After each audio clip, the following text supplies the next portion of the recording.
প্রত্যাশা ছেড়ে দিন। আশা নয়, মানুষ ভাঙে প্রত্যাশায়, বাঁচে আশায়। যখন কেউ পাশে নেই, তখনও বুকের মাঝে আশা থাকে। প্রত্যাশাকে অনেক চেষ্টা করে দূরে সরানো যায়, কিন্তু আশাকে সরানো উচিত নয়।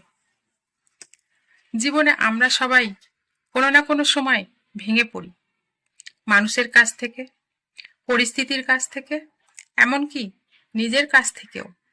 আমরা অনেক সময় প্রত্যাশা করি, আর যখন সেই প্রত্যাশা পূরণ হয় না, তখন কষ্ট হয়, মন ভেঙে যায়, চোখ ভিজে যায়। এই সময় প্রত্যাশা ত্যাগ করা উচিত। নিজেকে নিয়ন্ত্রণ করে প্রত্যাশা দূরে সরানো যায়, কারণ প্রত্যাশা মানুষ ও পরিস্থিতির উপর নির্ভরশীল।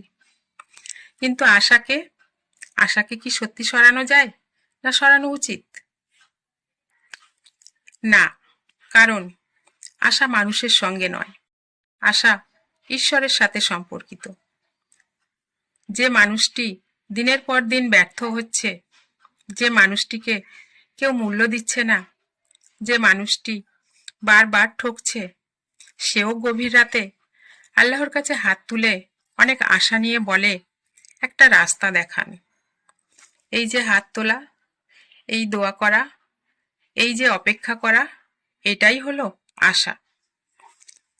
আশা এমন এক শক্তি যা মানুষকে ভাঙার পর আবার দাঁড় করায়, যা অন্ধকার রাতেও আলো দেখায়, যা বলে আজ না হোক কাল ঠিকই হবে। অনেকেই বলে আমার আর কোনো আশা নেই, কিন্তু বাস্তবে যদি আশা না থাকতো, তাহলে কোনো মানুষ চেষ্টা করতো না, আর দোয়া করতো না, নতুন দিন শুরু করতো না। প্রত্যাশা না পেলে মানুষ হতাশ হয়, কিন্তু আশা একটার পর একটা সাজানো থাকলে মানুষ ধৈর্য ধরতে শেখে। ইতিহাস সাক্ষী, যারা সফল হয়েছে তারা সবাই কোনো না কোনো সময় চরম ব্যর্থতার মধ্য দিয়ে গেছে। তাদের প্রত্যাশা ভেঙেছে, কিন্তু আশা ভাঙেনি। কারণ আশা বলে আল্লাহ যা করেন ভালোই করেন। যদি জীবনে কেউ পাশে না থাকে, যদি পরিশ্রমের মূল্য না মেলে, যদি স্বপ্নগুলো উপহাসের শিকার হয়, তবুও মানুষ আশা ছাড়ে না।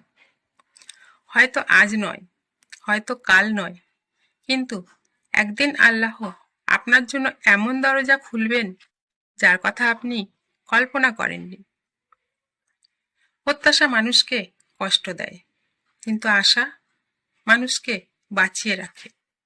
তাই মানুষের উপর প্রত্যাশা ছেড়ে আল্লাহর ওপর আশা বাড়িয়ে দিন। কারণ প্রত্যাশাকে অনেক চেষ্টা করে দূরে সরানো যায়, কিন্তু আশাকে সরানো কখনো উচিত নয়।